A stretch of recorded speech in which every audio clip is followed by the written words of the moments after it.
नमस्कार मंडळी, मी छाया. कालच्या व्हिडिओला भरभरून प्रेम दिल्याबद्दल सगळ्यांची मनापासून आभारी आहे. चला, मी काल सांगितलं होतं की लोणच्याचा व्हिडिओ उद्या येईल. जे लोणच्याला फोडणी द्यायची होती कालच्या व्हिडिओमध्ये थोडंसं सांगितलं होतं. आता माठातल्या लोणच्याला फोडणी द्यायची कशी, आता बऱ्याच प्रकारे वेगवेगळ्या पद्धतीने वेगवेगळ्या भागामध्ये फोडणी देतात. पण आमच्या इकडे फोडणी कशी देतात, काय काय टाकते, स्टेप बाय स्टेप तुम्हाला सांगणार आहे. तरी व्हिडिओ स्किप न करता पहा.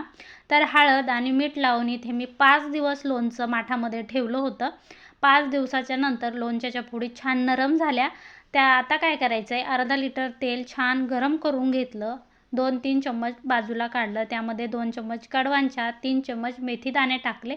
हे छान कडकडून बाजूला ठेवलं. आता हे थंड होतं तोपर्यंत माठातलं लोणचं मोठ्या ताटामध्ये काढून घेतलं. आता हे थंड झालं की यामध्ये ना आपल्याला तयार आचार मसाला टाकायचा आहे. म्हणजे लोणच्याचा जो मसाला भेटतो बाजारामध्ये, राजस्थानी मसाला आहे. हा खूप टेस्टी मसाला आहे. मी दरवर्षी हाच मसाला घालत असते.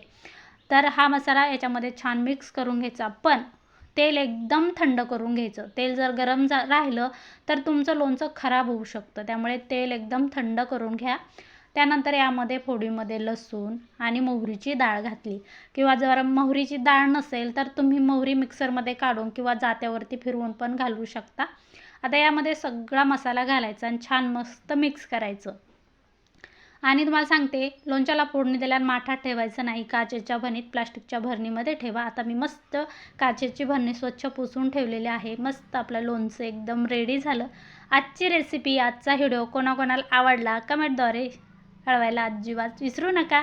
चला, भेटू अशाच एक नवीन व्हिडिओमध्ये. तोपर्यंत स्वस्त खा, मस्त राहा, माझ्या असेच नवीन व्हिडिओ पाहत राहा. सगळ्यांना बाय बाय, धन्यवाद.